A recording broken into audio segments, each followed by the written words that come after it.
ये गलती नंबर 1 लोग आके वेस्टीज या मल्टी लेवल मार्केटिंग में क्यों करते हैं?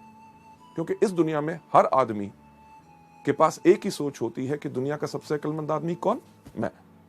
यानी कि मैं भी सोचता हूं कि दुनिया का सबसे अक्लमंद आदमी मैं, आप भी सोचते हैं आप दुनिया के सबसे अक्लमंद आदमी मैं, जो आपके आसपास लोग बैठे हैं वो सोचते हैं कि वो आपसे ज्यादा अक्लमंद है। लेडीज जेंटलमैन, इसके ऊपर मैं आपको एक कहानी सुनाना चाहूंगा। सुनना चाहोगे? जैसे मेरा पुराना अंदाज, शुक्र है आपने हां कह दिया। क्यों? क्योंकि अगर आप ना भी कहते कहानी तो मैं आपको तब भी सुनाता। यह कहानी है जो मैंने आज से कम 15 साल पहले एक किताब में पढ़ी थी और अपने अनगिनत ट्रेनिंग प्रोग्राम्स में हमेशा सुनाता आया हूं। इसलिए सुनाता हूं क्योंकि वो कहानी गोल है, यानी कि पहिया गोल है, वो काम करता है तभी उसको इस्तेमाल करता हूं। यानी कि जो काम करता है उसको बदलने का प्रयास मत करो। यह कहानी का नाम है 2:20 PM टू बॉस्टन। इस कहानी के अंदर एक व्यक्ति बैठा हुआ था न्यूयॉर्क के एयरपोर्ट पे।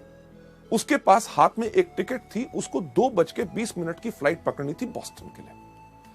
एयरपोर्ट पे बैठा था, लॉन्च में था, अभी फ्लाइट उड़ने में टाइम था। उसने कहा समय बिताने के लिए क्या करूं? उसने आसपास देखा, उसके जान पहचान का कोई व्यक्ति नजर नहीं आया। उसने देखा क्या कि एक कोने पे एक बाहर तोलने की मशीन खड़ी।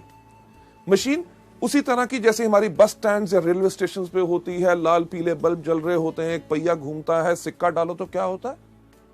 आपने सही कहा कि पर्ची बाहर आती है, पर मैं आपको बताना चाहूंगा कि सिक्का डालने से कुछ बाहर नहीं आता जब तक उस पर खड़े ना हो। इसी तरह वेस्टीज के बिजनेस के अंदर सिर्फ डिस्ट्रीब्यूटर बनने से कुछ बाहर नहीं आता जब तक आप इसमें आके खड़े ना हो।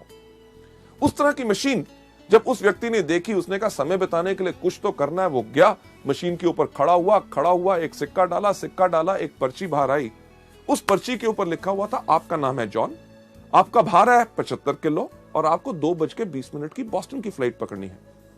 उसने कहा मेरा नाम है जॉन। मशीन को कैसे पता चला?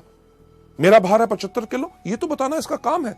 मुझे 2:20 की फ्लाइट पकड़नी है, मशीन को कैसे पता चला? यानी कि कोई मेरा बेवकूफ बनाने की कोशिश कर रहा है। क्यों? क्योंकि दुनिया का सबसे अक्लमंद आदमी कौन? मैं। लेडीज जेंटलमैन, मशीन के पीछे गया, देखा किसने पर्ची तो नहीं डाल दी। जब कुछ नजर नहीं आया, उसने कहा इस मशीन को मैं गलत प्रूव करूंगा। पर मुझे एक बार बताइए, सच्चाई जब हमारे सामने आती है तो हम उसको मानने से इनकार क्यों करते हैं? उस व्यक्ति का नाम था जॉन, वो सच्चाई थी। उसका भार 75 किलो, वो सच्चाई थी। उसको 2:20 की बॉस्टन की फ्लाइट पकड़नी थी, वो सच्चाई थी। जब सच्चाई सामने आए तो लोग उसको मानने से इनकार करते हैं। क्यों? क्योंकि उनको लगता है इसमें कुछ ना कुछ और छुपा हुआ है। लेडीज जेंटलमैन, जॉन के पास भी वही सोच थी। वो वापस गया मशीन के ऊपर, खड़ा हुआ, एक और सिक्का डाला, आपकी पर्ची आई। पर्ची के ऊपर लिखा हुआ था आपका नाम अभी भी जॉन है, आपका भार अभी भी 75 किलो है और आपको अभी भी 2:20 की बॉस्टन की फ्लाइट पकड़नी है। यानी कि सच्चाई को एक बारी देखो, 2 बारी देखो, 3 बारी देखो, जितनी बारी भी देखो बदलेगी नहीं। लेडीज जेंटलमैन, जैसे दूसरी बारी पर्ची आई, जॉन ने कहा अब तो पक्का हो गया, कोई मेरा बेवकूफ बनाने की कोशिश कर रहा है। क्यों? क्योंकि दुनिया का सबसे अक्लमंद आदमी कौन? मैं। यानी कि वही सोच उसको छोड़ नहीं रही थी। उसने कहा कि जो मर्जी हो जाए, इस मशीन को मैं गलत प्रूफ करूंगा। उसने अपना बैग उठाया, बाथरूम में भाग के गया, रेजर निकाला, अपनी मूछें काटी, कैंची निकाली, अपने बाल काटे, अपने कपड़े बदले, वापस आके मशीन के ऊपर खड़ा हुआ, एक और सिक्का डाला, पर्ची बाहर आई। पर्ची के ऊपर लिखा हुआ था आपका नाम अभी भी जॉन है, आपका भार अभी भी 75 किलो है और आपने अभी अभी 2:20 की फ्लाइट मिस कर दी है। Ladies and gentleman, flight miss कर दी। फ्लाइट यानी कि जो उड़ान उसने भरनी थी, उसकी सफलता की उड़ान, उसका लक्ष्य क्या था कि उसको पहुंचना था बॉस्टन। उसकी उस उड़ान बिल्कुल बढ़िया रहे, उसके लिए उसके पायलट्स तैयार थे।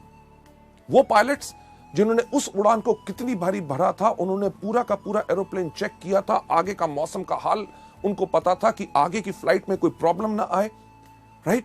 उन्होंने पूरी प्लानिंग की थी कि किस तरह से एरोप्लेन को धीरे धीरे हम पहले रनवे के ऊपर दौड़ाएंगे, फिर तेज दौड़ाएंगे, जैसे वो स्पीड पकड़ेगा फिर उसको उड़ाएंगे और किस तरह से वो बिल्कुल कंफर्टेबली अपने लक्ष्य यानी कि अपनी डेस्टिनेशन पे पहुंच जाए।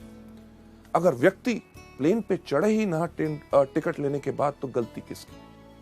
Ladies gentleman,